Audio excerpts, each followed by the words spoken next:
Two, one. Okay, so welcome to Josh's Property Podcast.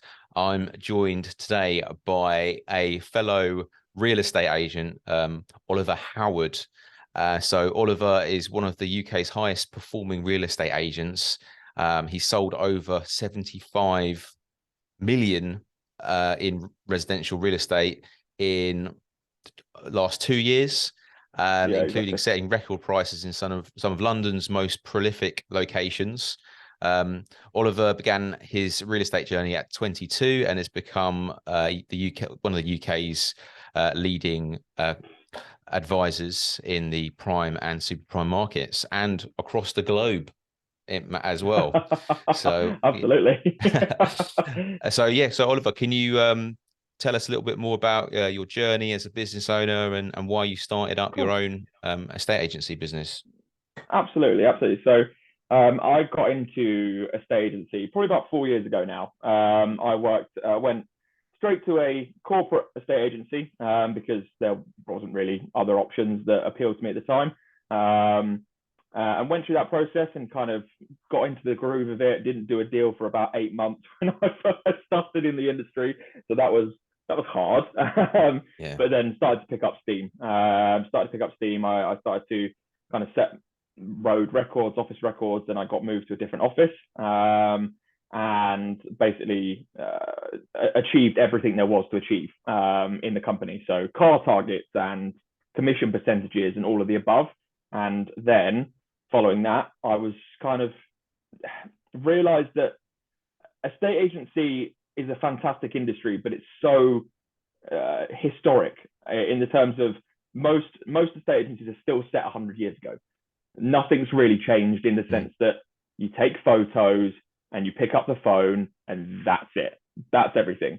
And I think the biggest reason I wanted and had to start my own company was because there's just no one really. There's not many people pushing the barrier of what to do next. Everyone's just become very comfortable.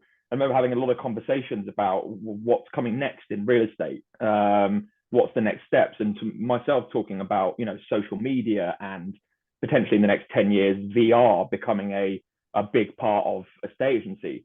And everyone around me was going, "Oh no, that's far too futuristic. That'll never work, or that'll never happen." And I kind of just went, "All right, then, it's time to prove it to you that it's possible." So now I run my own hybrid agency, Oliver Howard Real Estate.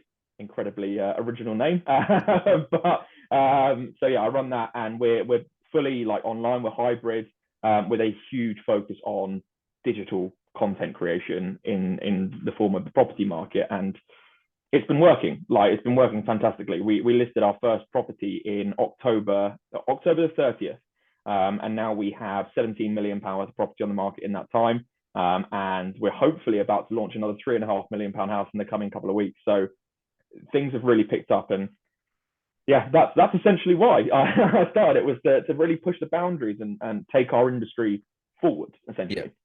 I mean, look, I suppose you're right.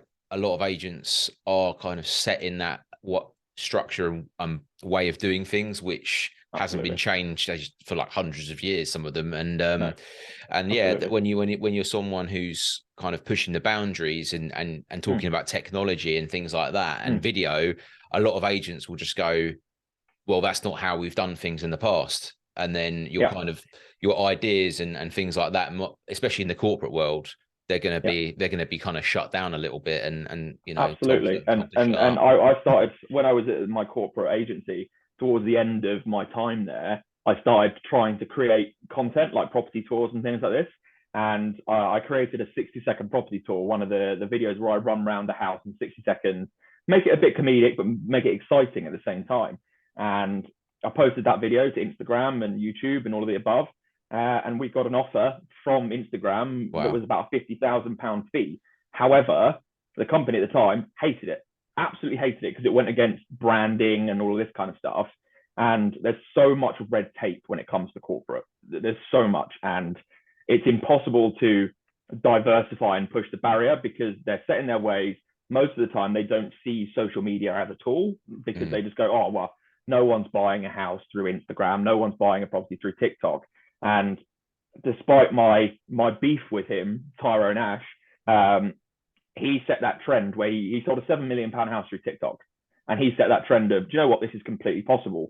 And looking at my Instagram stats the last kind of 30 days, I've had 720,000 impressions on my content in the last 30 Amazing. days, 750,000 people.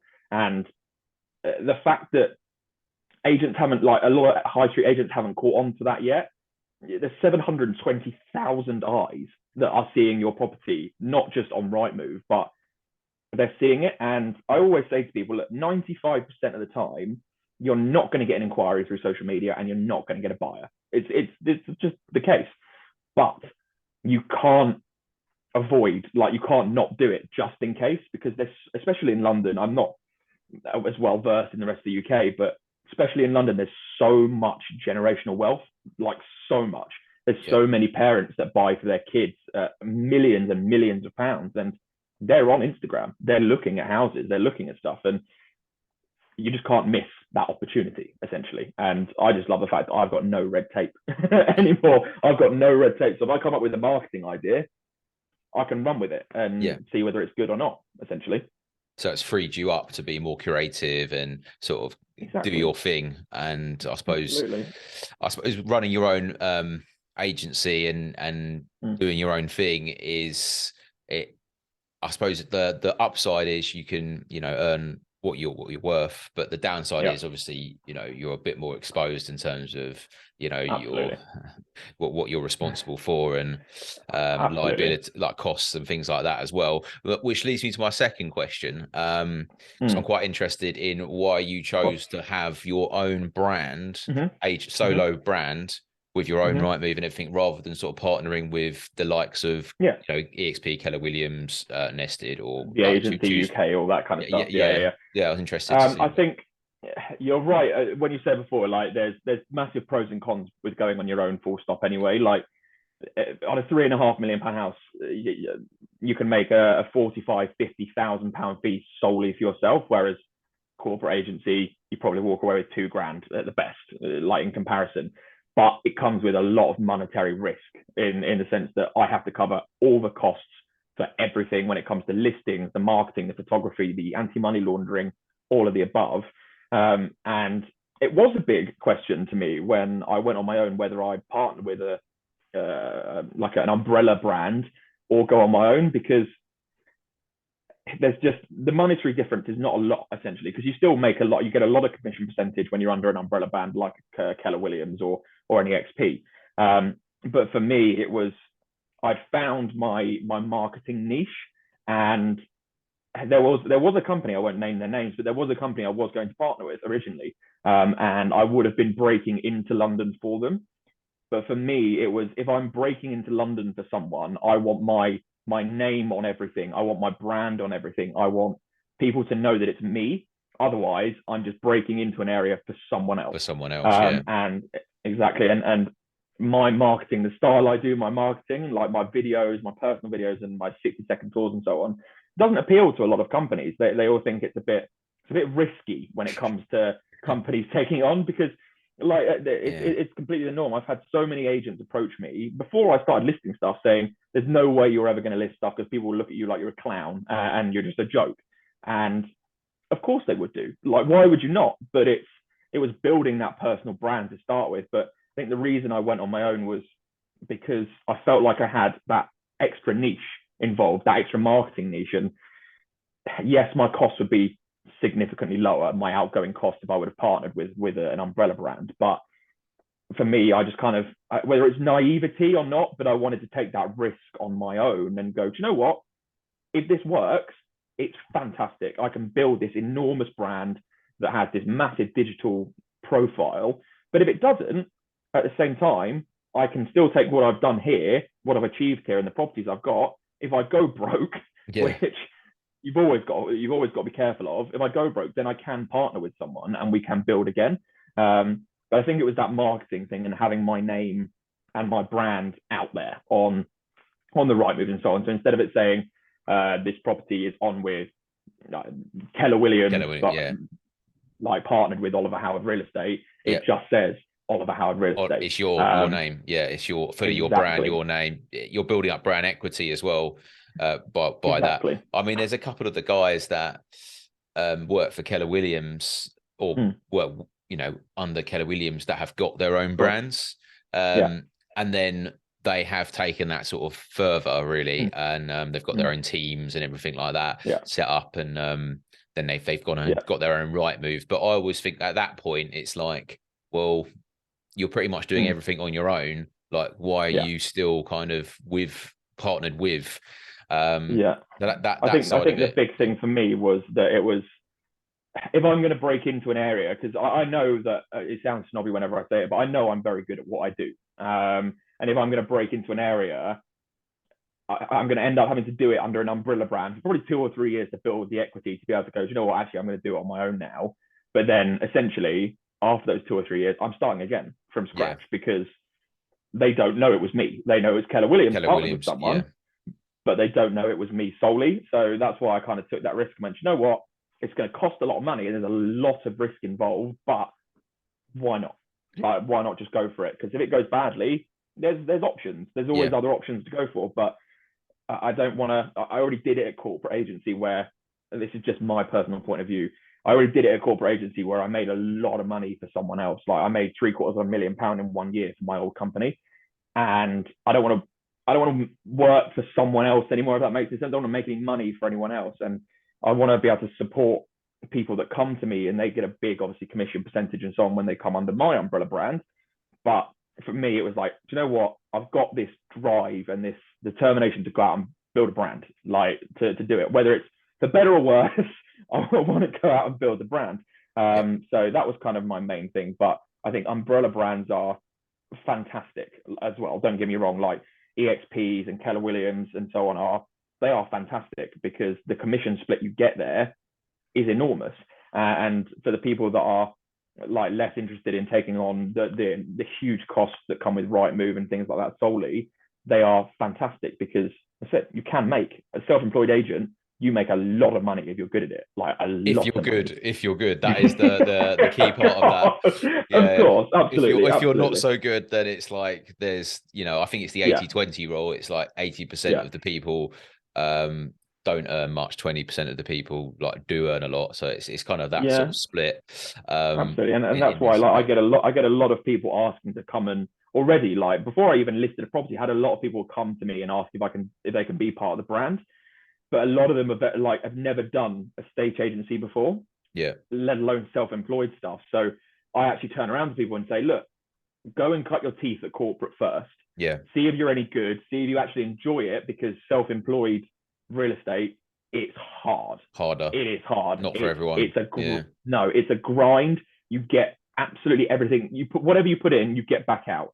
But you have to be prepared to go out and put a ridiculous amount of effort in to get probably 1 or 2 properties. You could, like, my first leaflet drop, I remember handing out 10,000 leaflets and getting 1 instruction from it. But that's the win you get. But that's why I tell a lot of people, go and cut your teeth on corporate agency. If you're good at it, if you like it, come back and then we'll talk.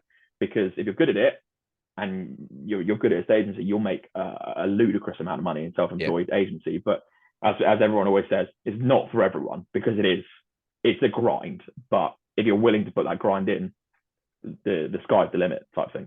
Definitely. I agree in that, gathering the experience first and seeing if you like it and that, you can actually do the job, it is essential. But I mean, there are people that come into it with no experience I have seen do fairly well. So there is exceptions to everything, really. And I think it's the ability for the people that have no experience to join a company like an EXP or Keller Williams, for example, that can give you the training to go and do it.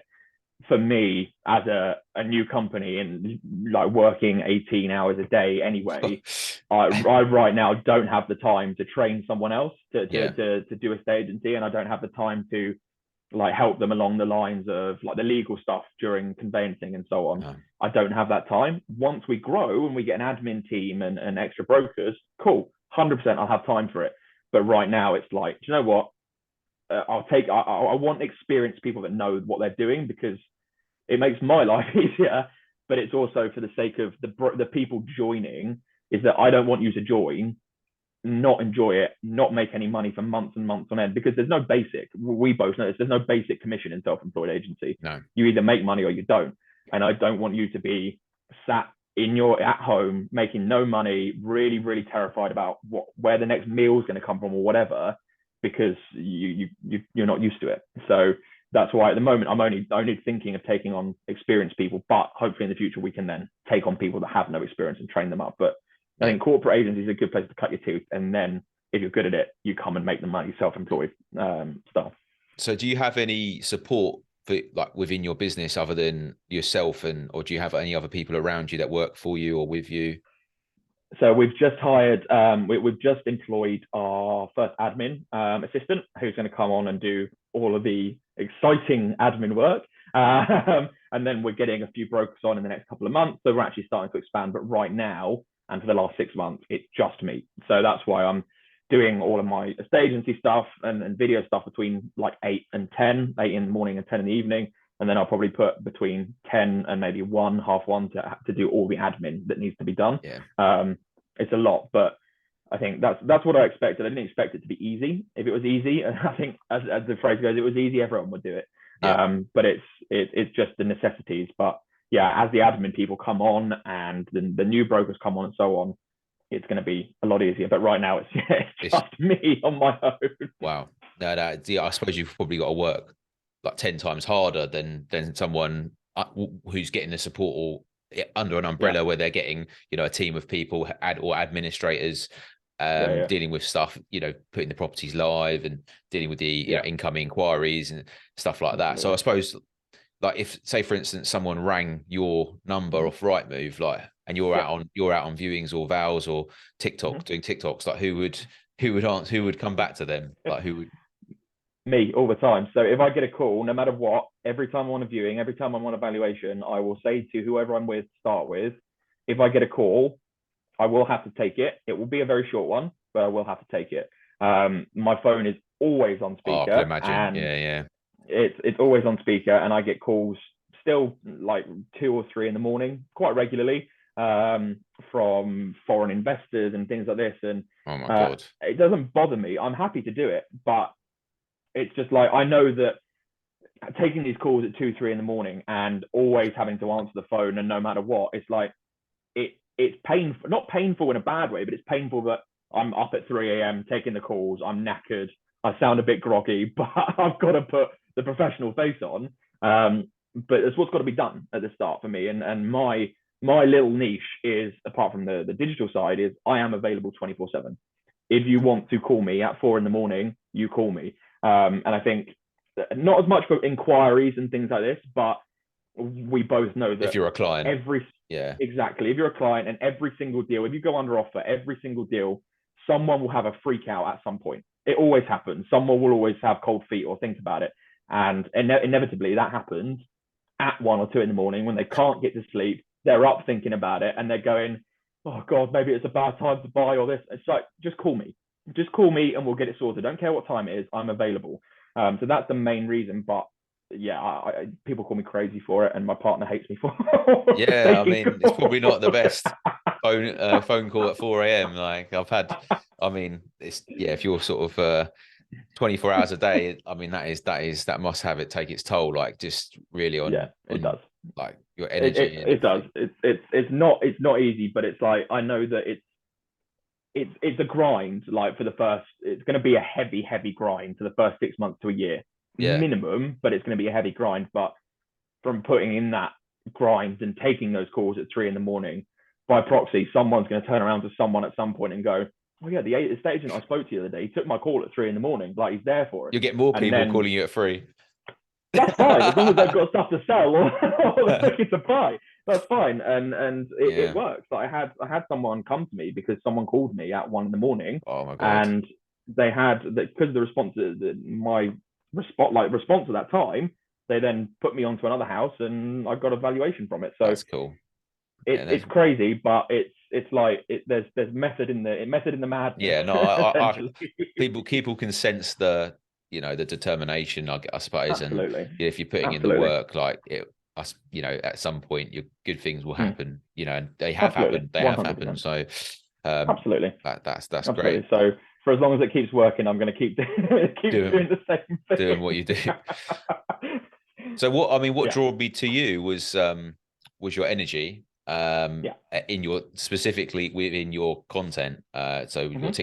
mainly TikTok. So I think I Yeah, saw yeah. it pop up and I was like, Mm. this guy he's either crazy or he's a genius, like one of the two.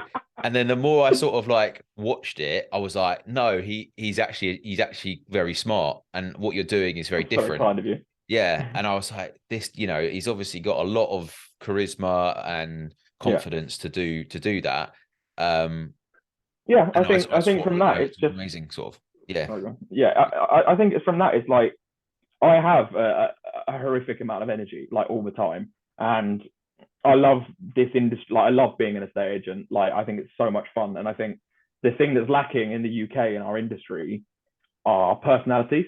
yeah, Like there's so few. Like you go to the States, every broker and their mum is a personality. They've got hundreds of thousands of followers. Everyone loves following them because they're so much fun and they bring a different aspect. So for me, when I started doing videos, there was no property in any of my videos for the first probably about 2 or 3 months. And it was all about building that personal brand. And lots of people messaged me saying, "Oh, this is like I got so much hate for a lot of the stuff I was doing, and people calling me a joke and all this kind of stuff." I'm like, I don't care what you think. I know what I'm doing is right because I'm yeah, building a personal brand and I'm getting the engagements. And I always say, if I'm not getting hate at any specific time, I'm not being provocative enough, and I'm not doing things like to the highest level. So that's why people always laugh because I get so much hate still on a daily basis on my posts, yeah. but I actively encourage them to keep commenting afterwards because every time they comment, the post gets It's shared out to probably engagement. another 50 people. So Yeah, yeah. It's helping they you think they're really. trying to exactly they think they're trying to bring me down, but in reality they're actually helping me. And not a lot of people can do that. Like not a lot of people can stomach the hate and just get on with it. I think I'm a bit out there on my own on that one, but I think that the content and so on, we live in like 2023.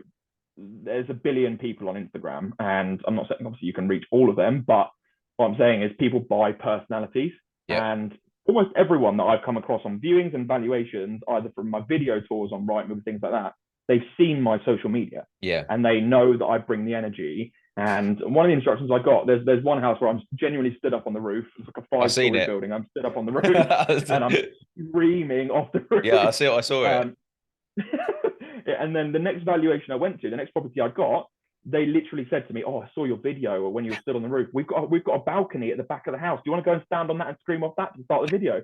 And I was like, "Yeah, cool." I saw the one where you were running around the house, and I Yeah. was I was like, this guy, like you were running around, and I've never seen a property tour like that before, where you're actually like physically running. And Yeah. I just thought it was brilliant because I got like with those videos, I remember a lot of not people, but a lot of estate agents messaging me afterwards saying, "Oh, you're not showing off the house. You're not doing this. You're not doing that." I don't just post the 60-second to 90-second tours. I post the full video tour as well, probably the day before. But this is it's a marketing snippet. It's ploy. a market thing for you. Yeah, yeah. Exactly. Like if that goes Viral. viral, Yeah. which is more likely to go viral of some random guy running around a £2.5 million house, Uh-huh. like being a bit jokey, Yeah. than just a A normal boring property tour. tour. Yeah. No, I know. I know. Exactly. So So you have two strategies for that. So one's for the actual professional marketing, and then the others for the exactly, for the content and the personal brand and the chance exactly, to and like sort of get viral kind of response. yeah, the viral marketing essentially then brings the people to your page if they're interested in seeing what the house is like. The viral marketing grabs them, gets their attention, brings them to your page, and then by proxy they will see You're the a estate professional agent. tour. And if they Yeah. want to exactly, and I think, but that's just the fun of it. Like people are so scared to put themselves out there, and I get it because we're live in a world where people get hate on a daily basis for doing something different. But I kind of just like I'm having fun. Like I'm having so much fun doing this. Yeah. I'm not going to stop because Bob, the estate agent around the corner, who's a 65-year-old man, thinks it's a ridiculous idea.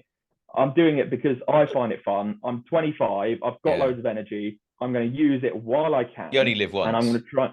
exactly. And I'm not here to be boring and Yeah, be the just same as fit everyone in. else. Like Yeah, there's a reason my company slogan is dare to be different. Like people are so scared of being different because what people will think.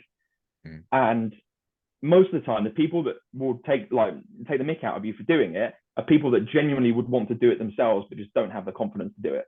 And for me, I'm like, I have the confidence. I don't really care what people think of me. I'm just going out there to do it. And because I'm doing that, and because I'm doing my personality, and people like click with it, and I'm getting instructions because people see the energy I've got on social media, and they kind of go, oh wow, that's the energy I want. I don't want someone that's just going to come around, like sit in my house, Half give me asleep. a Yeah, evaluation. Exactly. I want someone that's genuinely excited to come around to the house, to genuinely market it properly, and even if they don't sell it, they've still brought the energy, they've still brought like the desire and the drive to get it done. And I think that's why in my little area of London, it's working because it's all very traditional estate agency. It's all very office based. You boring. sit down, you make your 60 Yeah, calls a day, and you get bored of life very quickly. Whereas you get me then come in after these people, and I'm jumping around like I'm full bouncing of off the beans. walls, really Yeah. excited about it, and they love it. It's fantastic, and I think I'm just not scared of posting stuff on social media because I think it's the way forward. I think that's something that has to be included, whether you like it or not. And yeah, I'm super energetic anyway. No, It's I can part of the see, I fun, can so I might sense as well that. use it. Yeah, I mean that's pretty much what I was drawn in Yeah, really. absolutely. So do you edit all your own videos then yourself personally? You Yeah, do? I do all of the editing, all of the filming, all of the editing myself. So I used to when I was younger, I used to do YouTube videos, used to do like gaming videos type All thing on right. YouTube, and Yeah. then I was a music producer. I did a lot of music production for some quite big artists. So Yeah. I'm really happy to sit down at a computer for 4 or 5 hours on end and just edit stuff. Um, and the video stuff is something that I genuinely like. Like it took me 3 or 4 months at the back end of my old company to learn how to do it, but I had to do it because it's what was going to set me apart. But yeah, I do all the filming, all the editing myself. So it Wow. takes a lot more time, and I'd like Yeah. to have a social media person do So it for me. But how do you film yourself then going around the property? so the property tour, me doing the 60-second tours, that's my partner filming me, Oh, which she is helps you with that. Yeah, yeah. Oh, hilarious because she's got to keep up with me running yeah, I around the bet it's like a workout. It's like house. running But around. like the normal video tours, I just go there with my phone. There's no big camera equipment. It's just my iPhone and a little gimbal, like something to hold it on. Just filming it, and a lot of the quality comes in post production, like Editing. all of the editing and so on, and color grading and things like that. But yeah, my partner runs around with me around the house. And she finds it fun, and like she always wonders why I don't get uncomfortable, because if you're going to be uncomfortable in front of anyone, it's probably going to be your partner when you make yourself look a bit stupid. And I just kind of go, well, Don't I care. don't like. I'm looking at the camera. Like I'm not looking at you. I'm looking at the camera. If I start looking at her while she's filming me, I'll probably laugh my head off Yeah. and not be able to do it. Yeah. But yeah, I do it all myself essentially. Wow. And that's You've never yeah. paid anyone to do anything. No. Wow. No, I've had a couple of people reach out to me and say, "Oh, do you need like a videographer or an Yeah. editor?" And in the future, when we start trying to up the production and go even further, then yes, we'll bring someone on board. But right now, with what I'm doing, yes, it's taking up a lot of time and energy, but it's something I enjoy, and I'm happy to do it myself. But no, I've never paid anyone to do anything. Wow. Obviously, my designs and leaflets and stuff separate, but all my video stuff and things like that, it's all me. All done yourself. Wow. Absolutely. So, I mean, in terms of like the growth that you've had, is that all been organic as well? You haven't sort of had any like third party leads generation No, things or anything like so that? no, so with there was Gary V very famously said, if you're not promoting yourself at least 3 times a day, you're not gonna increase your reach. Yeah. So I promote a lot of my videos on Instagram have had promotions and things like that, and adverts essentially of them from my But pocket. you've boosted Um, them yourself kind of thing. Yeah, yeah. exactly. But in terms of third party leads, no, I've never gone to someone because I get a lot. Everyone as estate agents on LinkedIn, we get 1,000 messages all the time. Oh, Yeah. I can generate third-party leads for you, I and get about 3 messages a day on it's across constant. multiple platforms. Yeah, So it's it's constant. not just like Facebook, like No, LinkedIn, no, Instagram. Like I yeah. I had one today actually. Mm. I won't say who it is, but it's like it was like a friend request, and Yeah, it said I can get you 75 million pounds worth of yeah, deals in the next yeah, like 30 days or your money back or yeah, something like that. And I just thought that the yeah. stuff that they claim, the headline stuff, it's just there's so much rubbish No, out there, and I no, can't. and that's I always go back to them and go, well, all right then, I'll talk to you about this. What is it that you do differently to what I'm doing right now? Like Yeah, what is it that you genuinely bring to the table? Because I'm doing every form of marketing possible to get these leads. So if you're doing something different, absolutely happy to do it. But it turns out most of the time they're just running Facebook ads and Facebook Instagram ads, ads, and yeah, that's exactly what I'm doing anyway. So and they got a lead that's magnet, why, and that's about yeah, it. exactly. And look, obviously, someone that brings you leads on a daily basis would be lovely, but inevitably, most of the time, they're not doing anything differently than what you're doing at the moment. That's why. So I've never really engaged with that because most of the time they can't offer something that's different. And everything that I look for is if you can do something differently to me that's going to add value, fantastic, bring it on, love it. But if you're just going to be replicating the same thing that I'm happy to do on Yeah, like a daily basis, then I'm not interested. I'm not yeah, interested in paying you to do that because I can do it myself. yeah, Um, so yeah, I get a lot of messages about it, but I just don't see I don't see the value in it yet. I'm sure in the future someone will come up with something where it can genuinely generate some good leads for you. And if the market estate agency becomes more open than it is at the moment, then it becomes a lot easier. But for right now, I don't think there's anything that they can really add to what we've got at the moment type thing. yeah. I mean, a lot of I have done it in the past, like paid for leads, and I think the quality of the leads generally, like you get from Facebook and stuff like that, Yeah, is quite poor.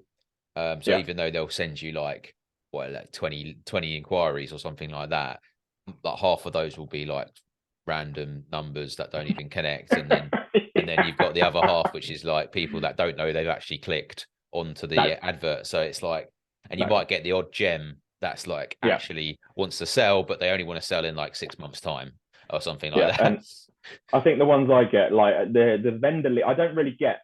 I get occasional vendor leads through Instagram and things like that. I got one through LinkedIn the other day, which was quite nice. But buyer leads, I get a lot of buyer inquiries. I put all of my properties up on Facebook Marketplace because it's just an extra place to put them essentially. And I think 99% of the leads there are all, it's either estate agents messaging to see if you're the homeowner, to see if they can instruct the Targeting property you, themselves. yeah, yeah. Exactly. Or they're people that just have no concept of what's going on. And I always say to everyone on Facebook or Instagram, if they come through to me through Facebook or Instagram as an inquiry, I have to do as much, if not more, qualification on you than I would on a normal Or a buyer because Rightmove lead or something like that, yeah. exactly because you come through social media. I don't know, like it's not I'm not gonna say legit, but Rightmove, you can trust people a bit more.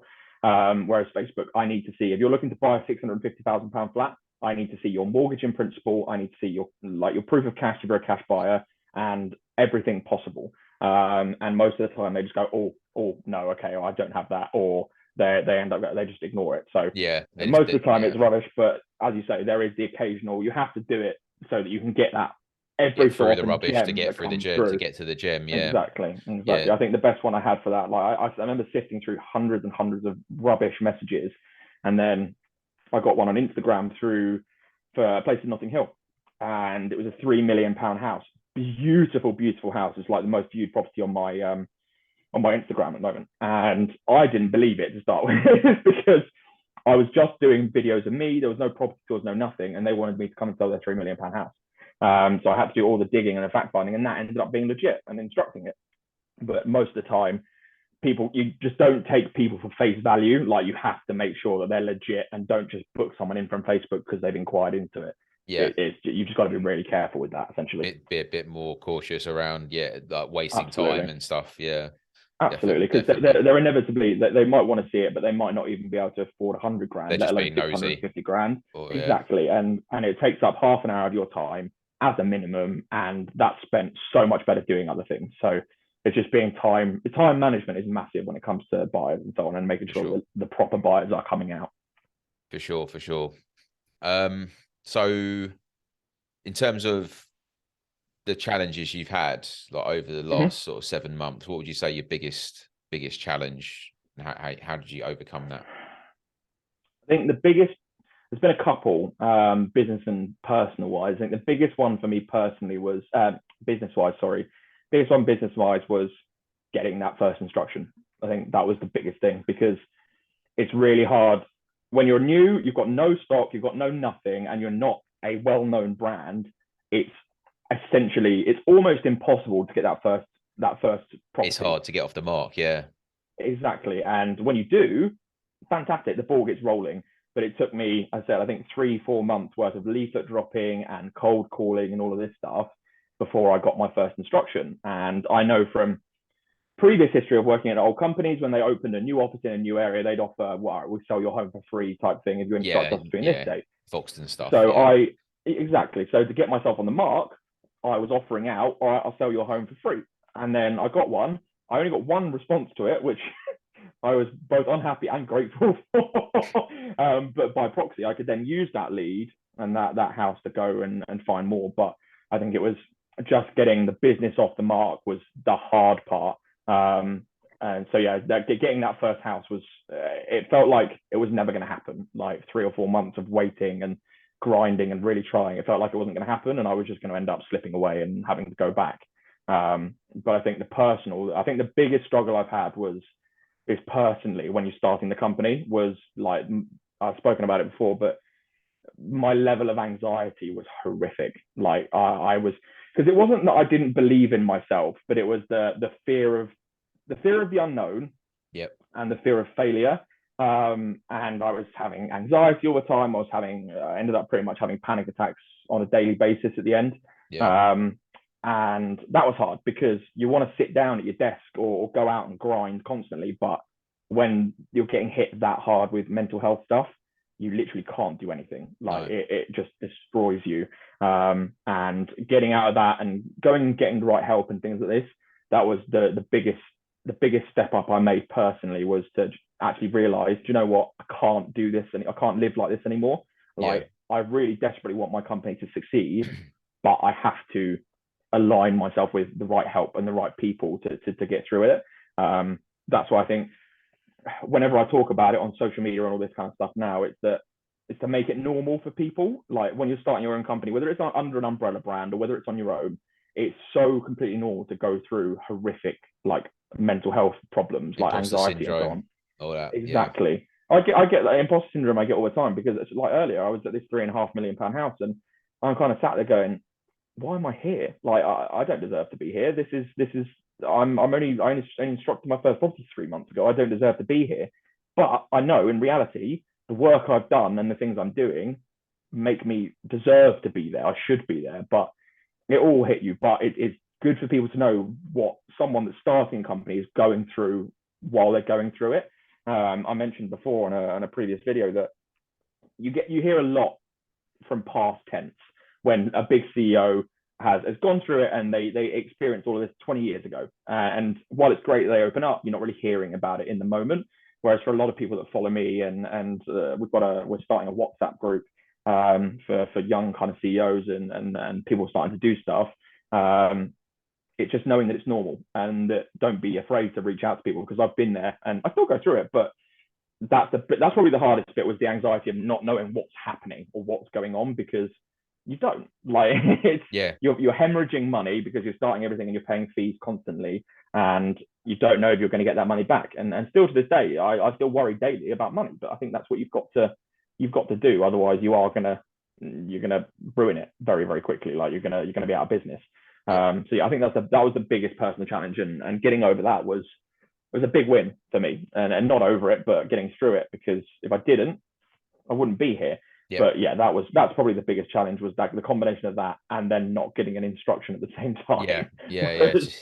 A lot. They probably combined into sort of that level of stress, I guess. Yeah, it was that, and it was like, yeah, exactly, and it was like also going in your head, you're going, you're doing what you want to do. Like I'm starting my company, I know this is desperately what I want to do, but also have I made the right decision here? Because I left my old company and I was making fantastic money. I think I made 170 grand in like 1 year, and then maybe 150 grand the next year.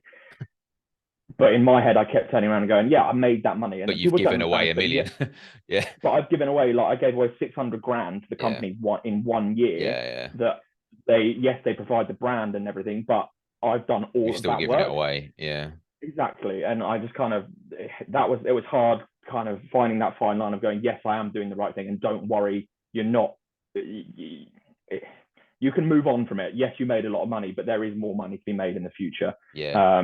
But I think that was the hard part, leaving a company where I was the number one to then take the risk and go on my own and potentially flounder. But it's the risk that anyone takes starting a company, I think, is it's always nothing ventured, nothing gained. And absolutely, you know, absolutely. and then, you know, even if it doesn't work out in the long run, which I'm sure it will, absolutely. You've gained the experience I hope of at so. least. I'm sure you'll do very. I'm sure you are doing very well. So I'm sure that will continue. Yeah, I hope so. So I hope so. Yeah, I'm interested. Yeah, you're right. There's always alternatives. Like, there's always alternatives if it goes wrong. Like, it'll hurt if you have to go back to something.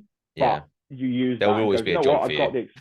Exactly. That, like, you've got that experience. You go back and rebuild the money that you need, and then you know from previous, I don't know, I don't call it failures, but learning situations, to then take that into the future and start again. And then you can build it up and better and better and better and so on.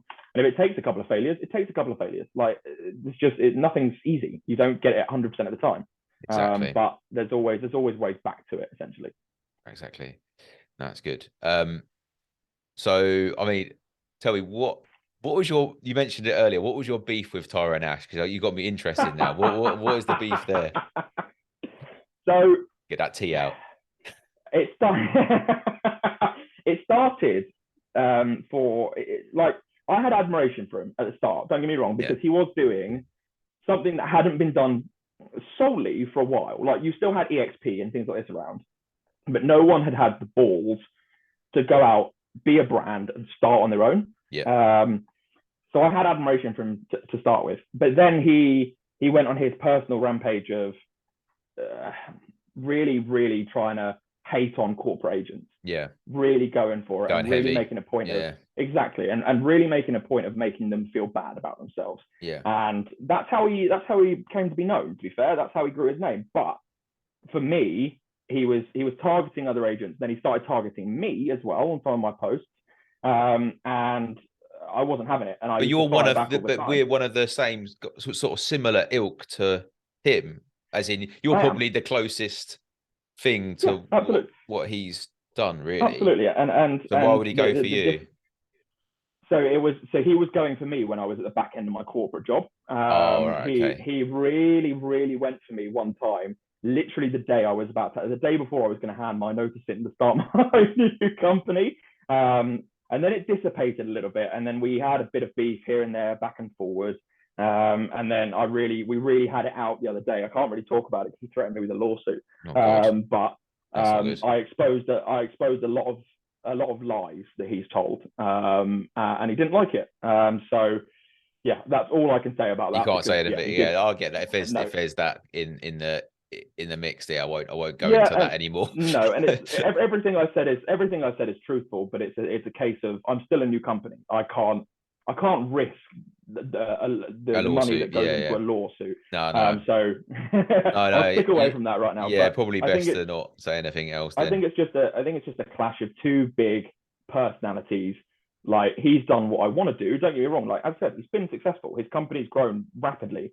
But we both have kind of differing ideas on what makes a good real estate company, but also very similar ideas. But I think it's, neither of us are afraid to have an argument. Neither of us are afraid to go into it and say, you know what, you're wrong. I don't believe what you're saying. And that then boils over. Of course it does, because you get two strong personalities going at each other. It just happens.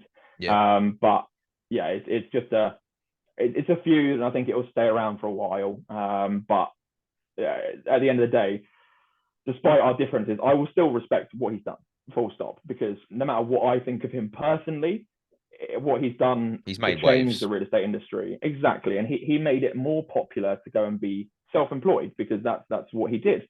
And by proxy, a lot of people want to go into it, but they don't want to go into it with a company that takes 50% of your commission as a self-employed agent. So I'm trying to capitalize on that and go, all right, well, this is what we are going to be offering. We'll offer a lot more support and so on. And it's, but excuse me, but it was, I have nothing but respect for what he's done, essentially, because he's, without him doing what he did, despite, as I said, our differences, there would be no my company. So yeah, that's what it is. But I won't go like I'll tell you love hate relationship, maybe. Yeah, I don't think there's any love from his end towards me, but it's just two big personalities clashing. I hear that. It's you know, some of the things I think he's put out there I mean, it's deliberately trying to like antagonize and get a response, and you know, someone's going to take the bait and respond to that, and it's just going to create more attention, really. And that's what I like it. That's what a lot of my marketing coming up is provocative. Like it's to get a conversation going. But what people that are provocative don't like is when someone fires back. And inevitably, most of the time, these smaller estate agents that don't have any interest in getting into conflict, they're happy to make the money they're making. They have no interest in going self-employed or anything like that. Most of the time, they'll just not reply or they'll back off really quickly. But for me, I was just like, it's not happening. I'm not going to let you come and talk rubbish about me and it go unanswered. And that doesn't. Most people don't like that if they get a response after trying to be clever. So that's basically what it is. But I'm not afraid of going back to people. I'm not afraid of it at all. So that's basically it, I think. Yeah, I think the thing is when what I've seen from his posts, he's got a lot of people that will support what he's saying and sort of back, and it makes it difficult if you disagree with anything he said. You're going to get a lot of backlash from the support that he's getting. So it's kind of like a kind of army of people against you, kind of thing. And inevitably it's always the people that work for him. It's always the people that work for him or have a personal relationship to him. You see that whenever someone genuinely comes back with something that's merited, a lot of people also support you. So I got a lot of support and a lot of messages from people after our most recent argument about saying, he's completely in the wrong, all of this kind of stuff. And it doesn't bother me. Like, as many people can pile on as they want. I don't care. I could have a whole army against me, which is most of the time the case when you mention him. But it doesn't bother me. Like, come at me. I'll have a response for every single one of you. Yeah. But it's kind of just I think you got better things to be getting on with though than petty sort of like arguments with other agents. Yeah, I mean it's part between me and him. It's part of the fun is to be provocative, because we both, whether he believes it or not, we both get something out of it. Like, it's always the case. But being provocative is the way that you stand out. And unfortunately, that's the case. Is unless you're doing something that people disagree with, you're not like kind of reaching new people and so on. As I said, nothing I say is false or unfounded, but it's also provocative at the same time. So I think that's part of it, I think. Yeah. So yeah, I mean, we'll wrap up. But yeah, I think finishing on the Tyrone. Yeah. All right. Let me finish on a different question. All right. So what's next? What's next for Oliver Howard? What's next? What's coming up? Give us a little snippet. Marketing campaign. We are about to launch a marketing campaign that's genuinely going to get a lot of people talking.